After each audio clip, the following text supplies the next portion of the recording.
What's the creepiest experience in your life? Story 1.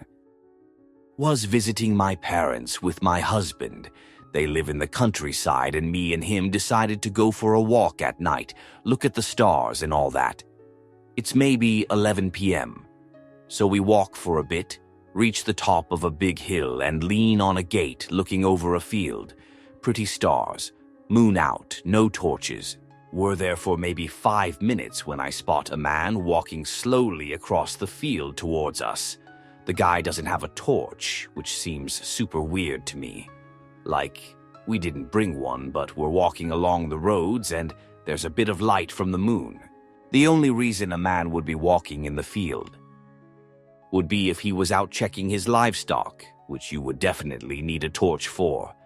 He's just slowly walking straight across the field at us, and I can't think of any reason for him to be there. I ask my husband, "Do you see that guy?" He says yes. I say, "What's he doing?" My husband says, "I don't know," then shouts hello and waves at the guy. Why? Nothing. Doesn't slow down, doesn't wave, doesn't say anything. Just keeps walking straight towards us. Husband shouts hello again. No response again. I'm fudge terrified and assuming this dude is a lunatic and we need to run. And then the guy turns slightly to the side and is a horse. Turns out at a distance in the dark, the shape of a horse walking directly towards you looks exactly like the outline of a person. Answer. I can remember when I was a teenager I had to go down a country lane in the dark to fetch our horses in from a field. There was a story about the ghost of a gray lady being seen on this lane. I always thought about this and I always used to run back up as fast as I could. On a really bright moonlit night, I got to the field and saw a shape under the hedge that, to me, looked like a woman wearing a big billowing skirt. I froze for what seemed like ages, and all I could hear was blood pumping in my head. I was thinking, I'm actually seeing a ghost. Then the ghost called to me, "Opopkal, is that you?" It was actually a friend I knew. He was down there with his girlfriend doing something. He was wearing a dark shirt, she was wearing a light one, but they both had stone-washed jeans on which together looked like a voluminous skirt. Story 2. I opened my bedroom door one night to go and fill up my water bottle. At the other end of the corridor, I saw a strange, shadowy silhouette, a few feet tall, dark, and it felt like it was looking at me. I'm immediately alarmed, but just stare for a second until it starts moving, straight towards me. I, at the time, a 20-year-old man, screamed like a little girl on a roller coaster when it began to run at me. Turns out my sister went outside to smoke, and a random greyhound just showed up and let itself in. I'll always remember the bone-chilling pitter-patter of its creepy little paws. Answer. A few weeks ago, I was walking my dog on a short trail in the woods near my house at night. I heard some leaves rustle behind me, which was normal because there's always small animals out there. Then I realized they were footsteps. Then I realized it was running. Then I realized it was charging toward me. That was one of the most terrifying moments of my life, going from a peaceful walk through the woods to having God knows what charging at me in the dark. It turned out to be the neighbor's German shepherd coming to say hi to my dog.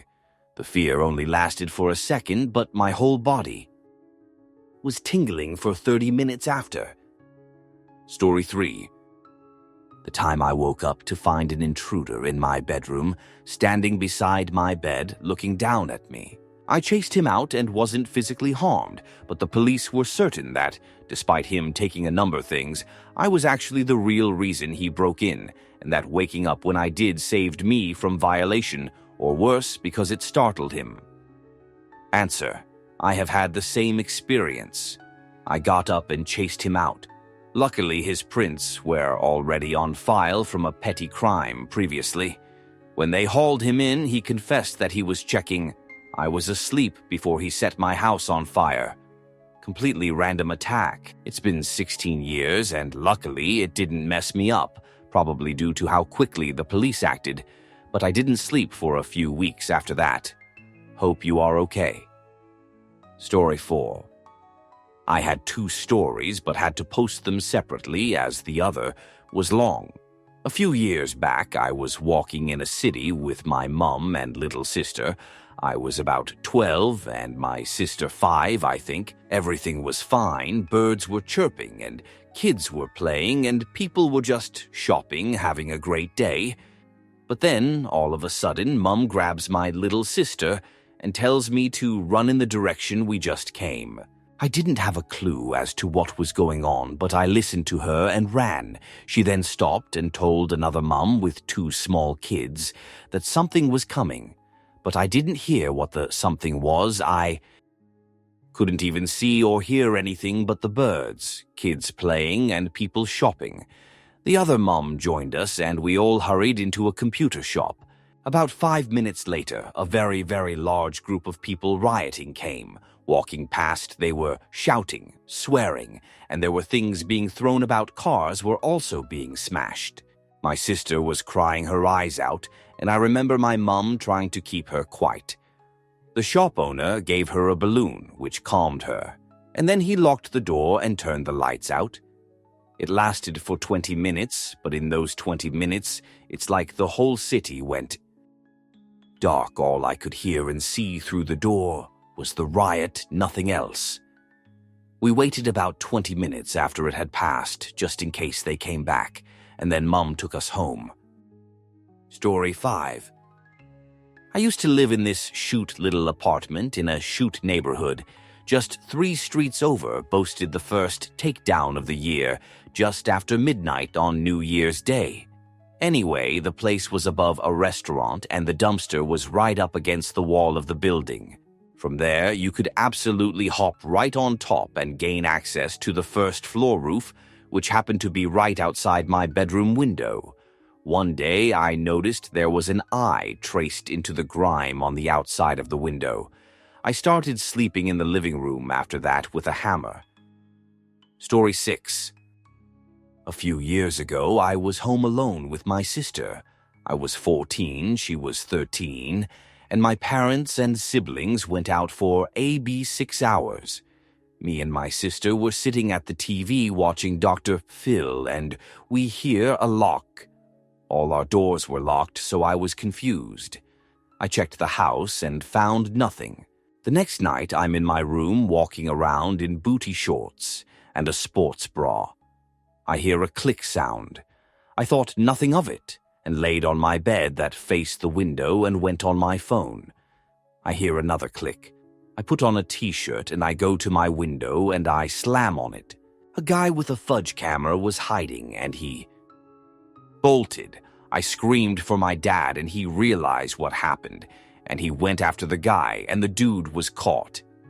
Turns out he had multiple pics of me over the course of 2 months of me sleeping, showering, and changing, along with multiple pics of other underage girls.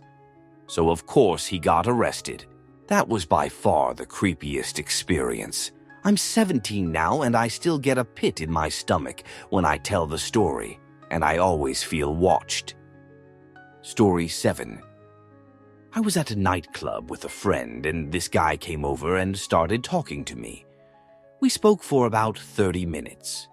During that time, he kept asking, "Where do I live?" I would give vague answers because I didn't feel comfortable telling him. He seemed too personal in asking questions. As my friend and I were leaving, he seen what type of car I was driving and just waved by and went back in the club. A week later, I was leaving for work and found flowers in my car with no note. This was in 1982 when nobody locked their car door.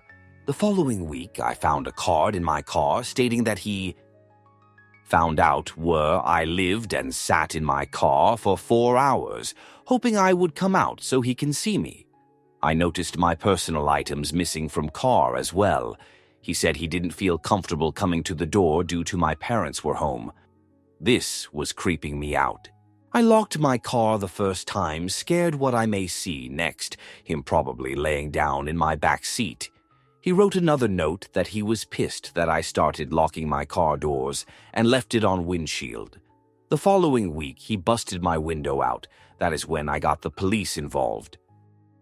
Story 8. When I was really little, between 2 and 3, judging by what house this took place in, I turned in my bed and saw my father laying in a plank position. He was balanced perfectly on top of the flimsy plastic safety rail. My father is a disabled veteran, and at the time he could barely walk without a cane. But he was just laying there, perfectly balanced, on an inch-thick plastic rail.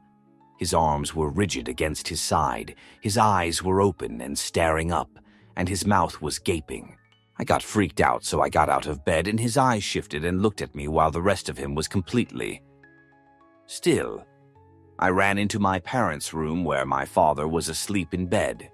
I'm convinced this was sleep paralysis at a young age.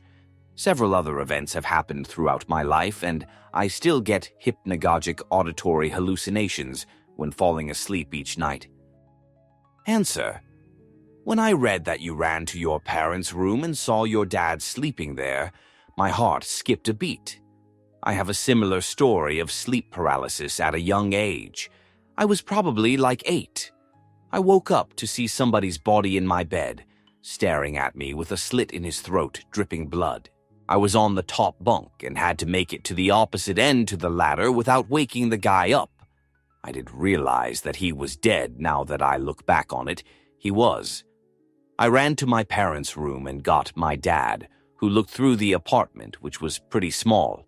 Nobody was in my bed, no blood on my sheets, all the doors and windows locked, and nobody in the house.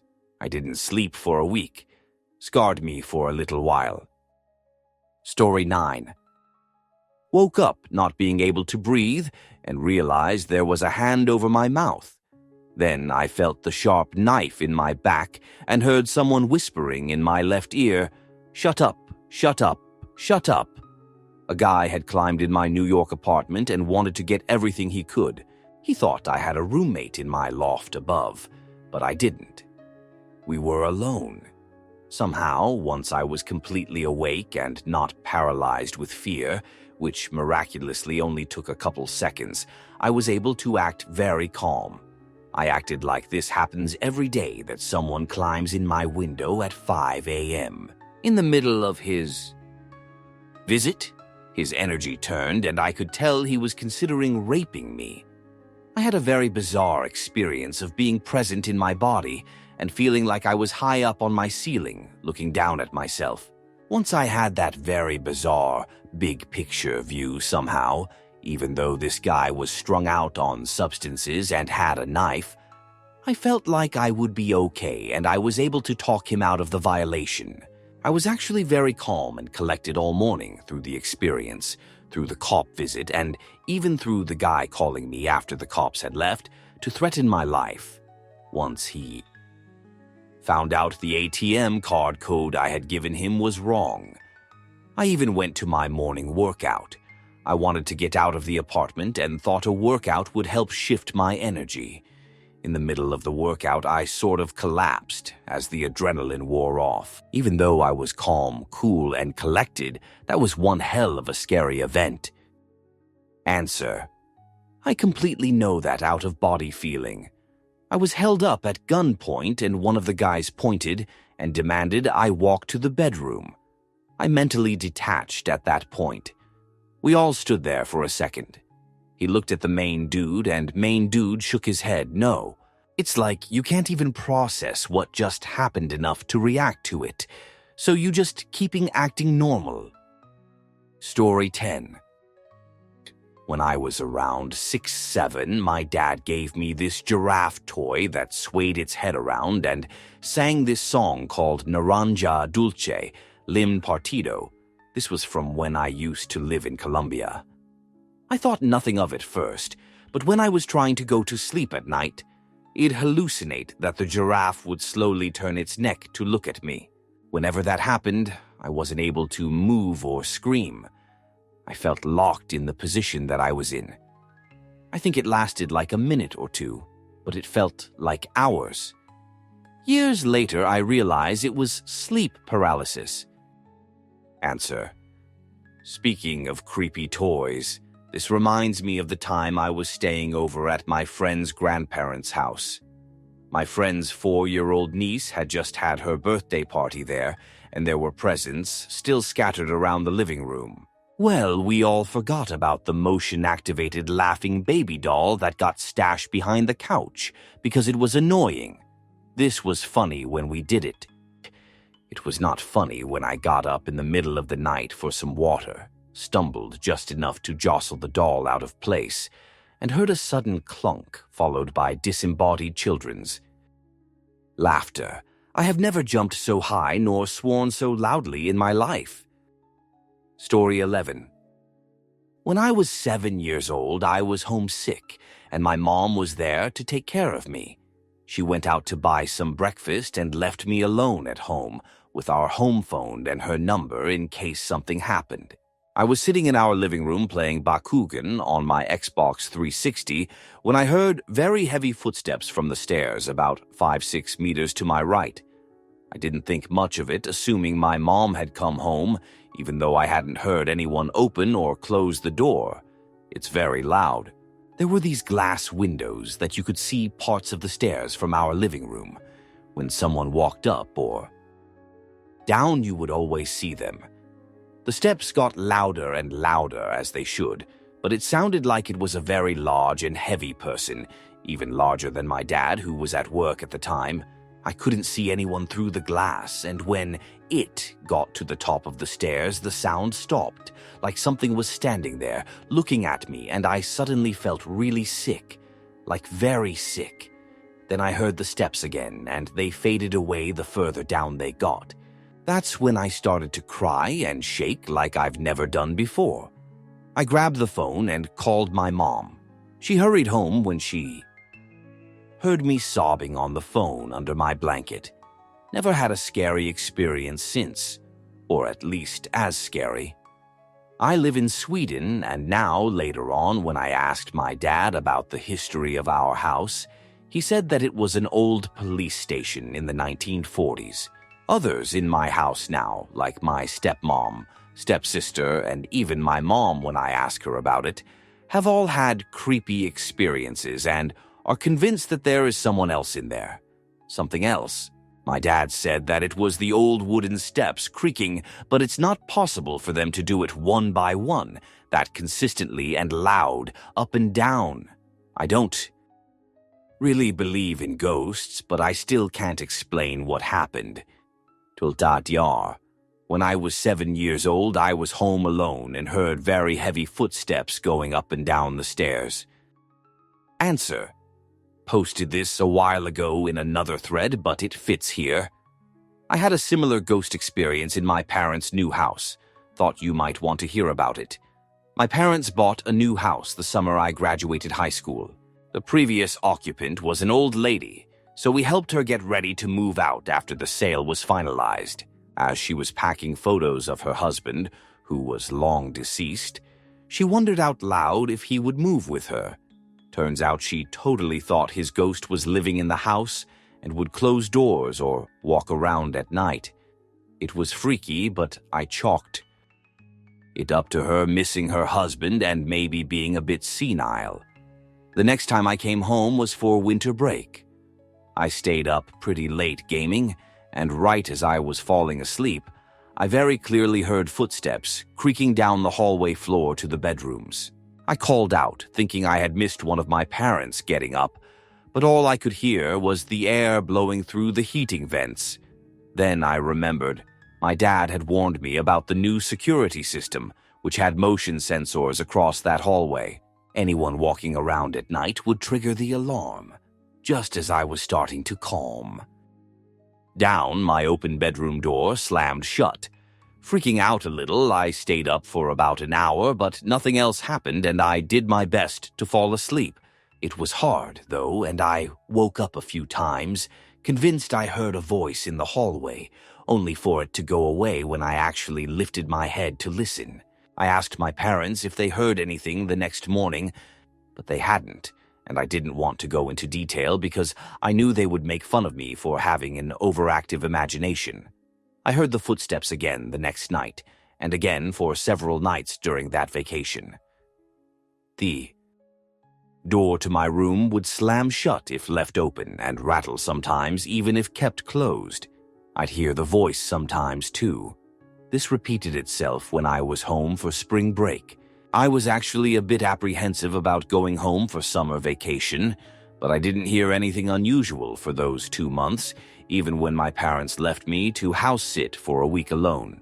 I got into the habit of sleeping with my bedroom door open again and figured if there was a ghost, he'd realized we weren't his family and moved on. Christmas rolls around again, and my first night home.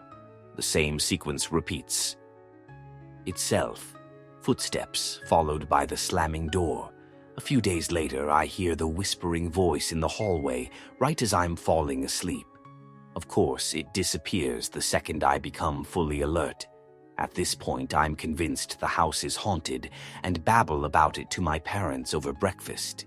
They, of course, dismiss it as me being nervous and turning little sounds made by a very old building into something scary because I'm too impressionable. I left it at that, but I absolutely refused to stay in that house alone for several years. I kept hearing the same haunting sounds, but only very late at night and never in the summer. A few years ago, again around Christmas, I was reading a Reddit thread about hauntings when I read a comment about how white noise, such as from fans or AC, can sometimes be interpreted by the brain as voices or music. There it was, the common denominator for all the phenomena in my parents' haunted house, the heating system. I realized the sequence of events was always the same. I always heard the footsteps creak along the floor right as the heat turned on, and the door would always slam or rattle soon after that. The whispering voice also only made itself known if hot air was blowing through the vents. None of this happened during warmer months when the heating system was off.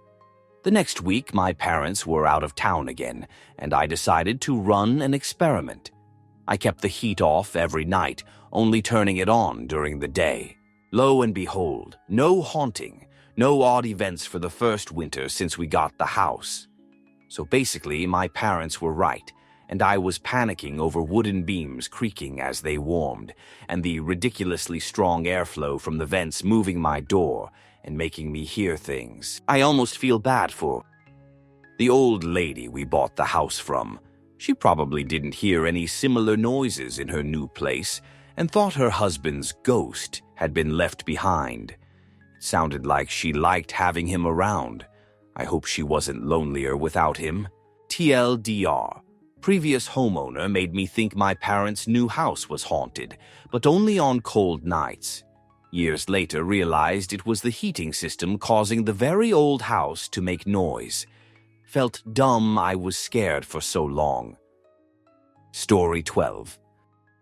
When I used to live in Japan, I always felt safe, but there was this incident one night I can't shake out of my mind. Was waiting for a friend around this apartment building, just chilling, when I saw just a regular guy smoking a few feet away from me. Not weird about that. So I'm just on my phone when I feel a presence. Look up, then it's that guy wearing a suit, pants pulled down and touching himself furiously right in front of my face. I jumped up and dropped my phone between his legs, trying to push him away to run when he grabs my arm. Luckily, another man nearby saw this and scared him away. Terrified of what could have happened if that man didn't interfere. Story 13. Not one incident, but about 100. For about a 3-year span, I would have a light bulb burn out over my head about once a week. Not turn off, but completely burn out. It even happened twice on one drive home about 7 miles apart. I have witnesses of as many as 5 bulbs burning out over my head in one night. Answer. I had the opposite of this happen to me when I was a teenager. I would always have this running joke with my friends on a bridge we would frequent. Every time I walked by, the same light would illuminate. Everyone tried to replicate it, but it only worked when I did it. It would also happen to multiple lights around town. I used to think it was a guardian angel of sorts at the time, with my multiple near-passing experiences and all. Story 14. When I was like 7 or 8 years old, I was at a pool with some guys I knew. One of them got aggressive rather quickly, and he was at the time like 10 centimeters taller than me and easily stronger. So we decided to throw one of those toys that you throw in the water and then dive for them. We raced there and I was a split second faster, and he got angry because he thought I'd ripped it out of his hand.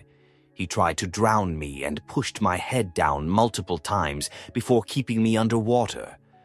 I legit thought I was going to drown. I had nightmares about drowning for multiple years.